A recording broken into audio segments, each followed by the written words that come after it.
अब होगी 65 साल बाद में केंद्रीय पेंशन में बढ़ोतरी।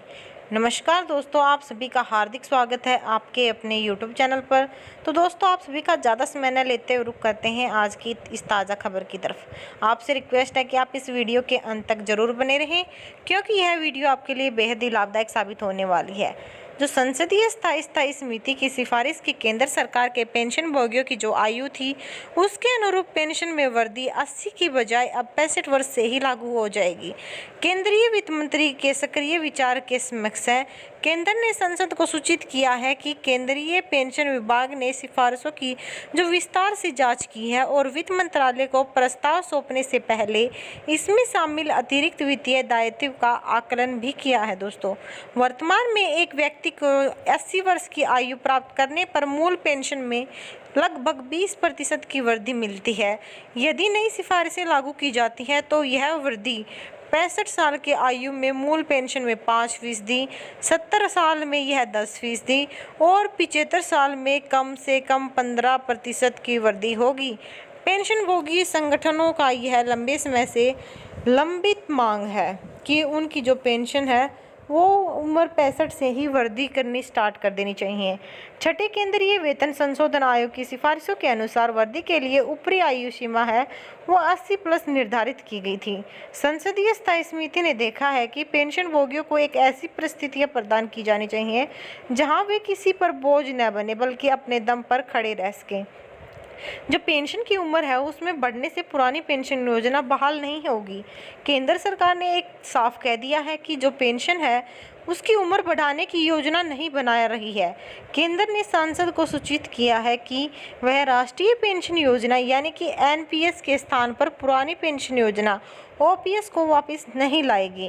पुरानी जो केंद्रीय सिविल सेवा है 1972 केवल उन लोगों के लिए लागू होगी जिन्होंने 31 दिसंबर तक सेवा में प्रवेश किया है 2003 से।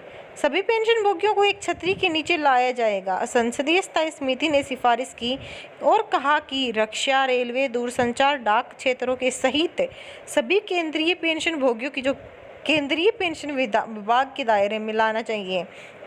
समिति ने निर्देश दिया है कि प्रस्ताव की व्यवहार्यता रिपोर्ट 3 महीने के भीतर प्रस्तुत की जाए। फिलहाल इनमें से कई पेंशन योजनाएं संबंधित विभागों के पेंशन नियमों के तहत है। आयु का जो उम्र है उसकी क्रम में पेंशन की मौजूदा वृद्धि 80 वर्ष की उम्र में होने के बाद में जो आपकी पेंशन है उसमें 20% की वृद्धि देखने को मिलती है, जहाँ 85 वर्ष में यह 30% हो जाती है और 90 से 95 में तो यह 40% पहुँच जाती है और 100 वर्ष में यह 50% तक हो जाती है। संसद की स्थायी समिति की सिफारिश है कि 65 वर्ष में कम से कम 5% की वृद्धि होनी चाहिए, 70 में 10% की और 75 में 15% की वृद्धि तो मिलनी ही चाहिए ताकि वे किसी पर बोझ न बने बल्कि खुद अपने दम पर खड़े रहें।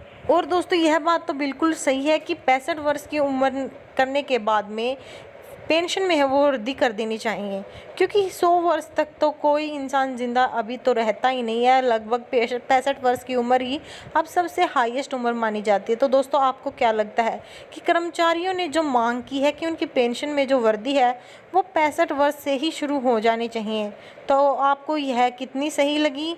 अपनी राय कमेंट बॉक्स में ज़रूर दीजिए।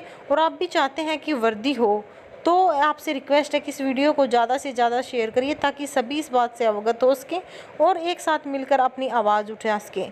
तो दोस्तों, इस वीडियो को शेयर कर दीजिएगा और हमारे इस चैनल को सब्सक्राइब कर दीजिएगा और इस घंटे के बटन को दबा दीजिए ताकि आप सही समय पर सही वीडियो से अवगत हो सकें। धन्यवाद। जय हिंद, जय भारत।